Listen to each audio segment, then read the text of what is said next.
Okay, Rayan, welcome to Wednesday Morning Inset, where you're going to be helping us learn a little bit more about what you find difficult about revision and how we as teachers can better support you in Year 11.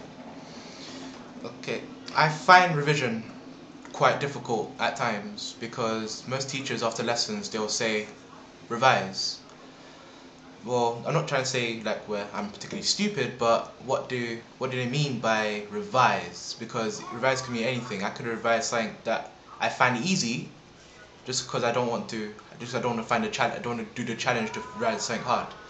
Um, Teachers what they could do is do like individually written assessments of what we find what's our strong points in the subject and our weaker points in the subject, which will help us have more of a targeted revision. So after when the teacher will say revise after the lesson, we'll say, oh, I know I'm going to revise.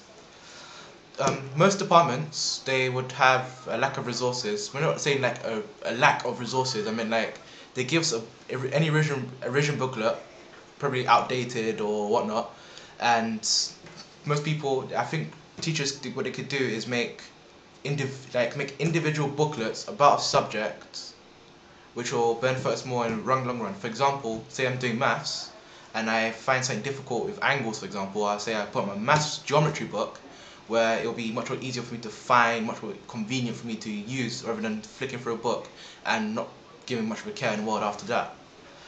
Um, when I do revision, what techniques I find useful is doing mind maps, write things over and over again.